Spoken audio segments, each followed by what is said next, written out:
Do you ever wonder where artists get their ideas from? Do they follow other artists? Do all of these ideas come from their head? In today's Q&A video, I'm going to answer a question I get asked often. What artists influence my work? Hey there, my name is Diana and welcome to my channel, Diana Delos Designs. If you're ready to be creatively inspired, be sure to click the subscribe button below to learn all about art and get my latest tips, tricks, and tutorials. Today I'm going to show you 10 insanely talented artists that influence my work. I'll describe their techniques, how they influence my work, and show you examples from each artist. Let's dive in.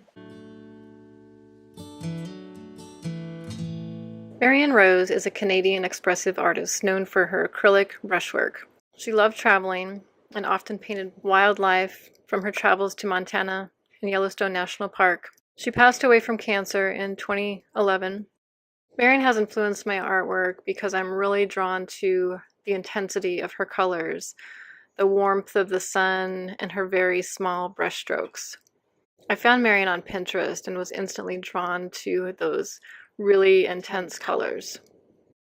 Some ways I've changed my work because of her are that she's helped me to go bolder with my color. You can find Marianne's artwork at mariannerose.com. Donna Downey helped me transition from scrapbooking to painting back in 2008. I was teaching scrapbooking and altered art classes, but was more interested in the ephemera, paint, and fun techniques than I actually was scrapbooking. I was ready to try something different, and Donna helped me do that. Backgrounds were what really drew me into her. It was instantly a sense of freedom for me. I did these backgrounds for a long time. It taught me a lot. I really learned to blend and mix colors. It taught me about the different types of acrylic paints. I would often add a word, quote, or song lyrics. The ways I've changed my work because of Donna are that I'm more willing to trust my inner compass, try new things, and be more brave.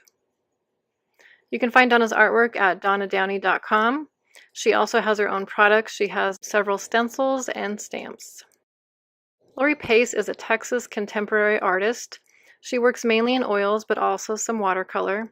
I found Lori through an artist that I took a class from. I was explaining the types of intense colors and wildlife and bright paint that I liked, and she said, "You really need to look up Lori Pace."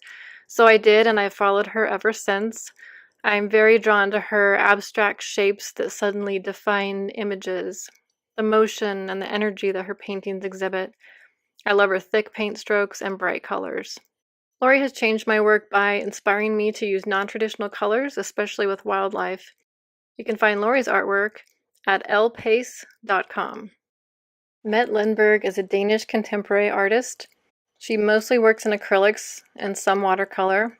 I have been mesmerized with her work since I first found her on Pinterest, and still every time I see one of her paintings online, I have to stop and take it in. They are pure joy. I'm especially drawn to the whimsical, joyful feel of her art, her bright colors, the fun shapes and patterns. Has my work changed because of her inspiration? I would say not a lot. I've tried some of her techniques. They were actually very hard for me. I felt uncomfortable, yet it was fun. So I would say I'm still playing with her style. You can find Mette's work at mettelindbergart.dk/en. Flora Bowley rocked my world in 2012. I had never seen anything like her work. It was the first time I had heard of the term intuitive painting, which is now a common buzzword in the art field. I took her online course. Then I traveled a year later to do an in-person workshop with her. My work changed a lot because of her influence. I learned to use layers, I played with fluid paint for the first time, and I learned color blending. I became more adventurous and let myself paint intuitively without worrying about the final end result. You could say I was completely engrossed in this style for about 2 solid years. I wanted to embrace the skills I had learned from her, but still stay authentic and true to my own style. My art was becoming one of those pieces online that you could look at and say, "Oh, I bet she took a course with Flora Bowley." So I stopped following Flora for a couple of years, which I feel kind of guilty about because she's so amazing and she's a really great person as well as an artist, but I really needed to settle into my own style again. It did work, and I'm feeling more authentic again in my painting. You can find Flora's artwork at florabowley.com. She also has 2 books available. Jenny Do was born in Korea and now lives in California. She is a painter, teacher, and book editor/publisher. She describes herself as a representational abstract artist. She works in oils, acrylics, and watercolor. From still life to abstracts to landscapes, she will take on any subject matter. I'm very drawn to her thinking outside the box, her straight brush strokes, and her impressive self-education and art studies. When you ask a successful artist how to get better as a novice artist, they will all say to you, study, learn, and paint every dang day.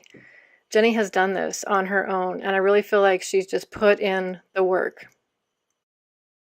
Ways I've changed my work because of her are that I've gone back to some of my basics, drawing skills, proportion tricks, underpainting, and really looking at values. She teaches online and in her California studio called Crescendo. You can find her books, artwork, and editing at jennydo.com and learn more about her courses and her studio at crescendo.com. Kelly Rae Roberts is an acrylic and collage artist. Her whimsical girl portraits with wallpaper-like background are adorable.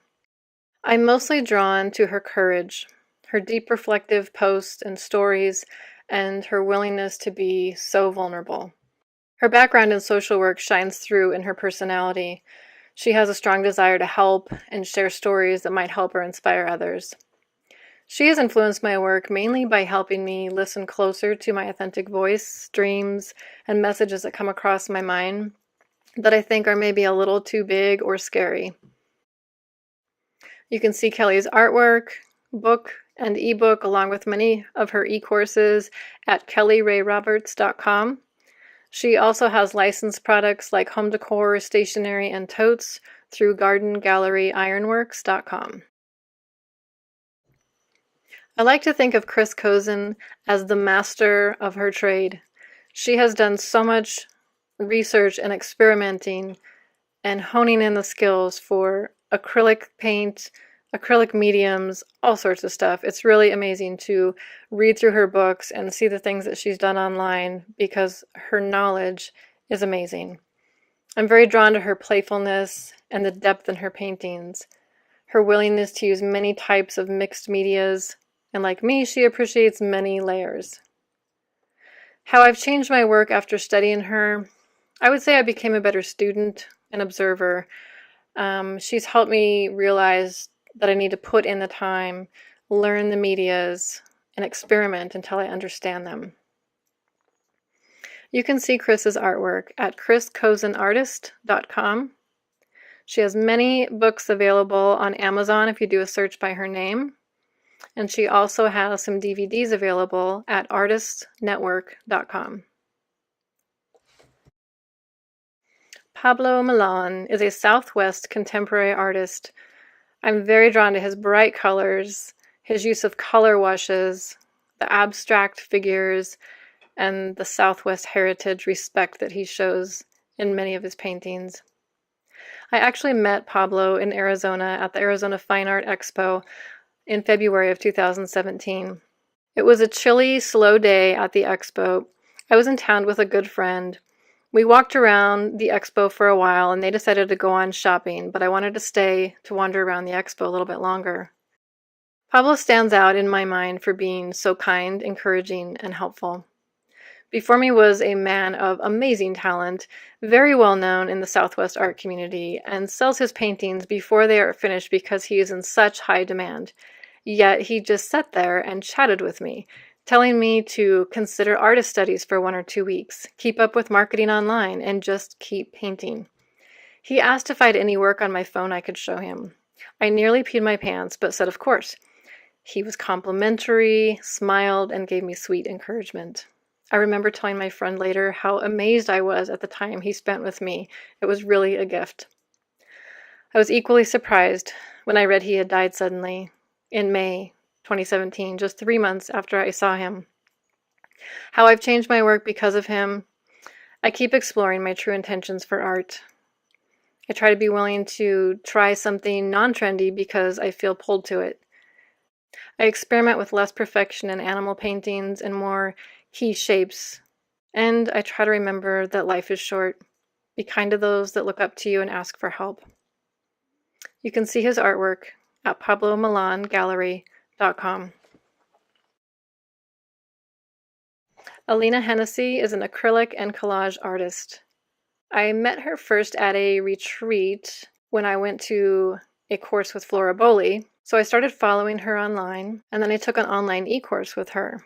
I'm very drawn to her fantasy-like places, botanical details, and her hand-drawn patterns. She also does an amazing job with color. After I did the e-course with her, I went to an in-person 4-day retreat with her in Asheville. She's a quiet, peaceful, inspiring artist that helps her students trust in the process. How I've changed my work because of her, I learned about Posca paint pens. I've also learned to mix it up with spray paint, maybe pattern paper, and to trust the process of painting. Alina has 3 books and many pieces of artwork available on her site, alinahennessy.com. So there you go, 10 insanely talented artists that influence my work. It is true that no art is original, as Austin Kleon states in his book, Steal Like an Artist. I'm going to read a short clip out of here that I just love. He says, "Nothing is original. What a good artist understands is that nothing comes from nowhere. All creative work builds on what came before. Nothing is completely original." Our goal then as creatives is to find works like these that inspire us and call to us. Learn more about that artist. Study their work. Really start to understand what exactly they're doing and how they're doing it. Try to imitate their work in your own way. Yes, steal like an artist, but do it with your own twist, so it's uniquely yours. Now that you know more about these 10 epic artists, feel free to download a free PDF with the video notes, artist links, and my favorite takeaways from each of the artists. Check below in the notes for that link. I want to know, what artist do you feel influenced or inspired by? Were they listed here, or do you have another one in mind? Let me know in the comments because I'm always on the lookout for inspiring artists to follow and learn from. And don't forget, if you'd like to stay creatively inspired, be sure to click that subscribe button below to learn about art and get all of my latest tips, tricks, and tutorials. Thanks for watching, and I will see you soon.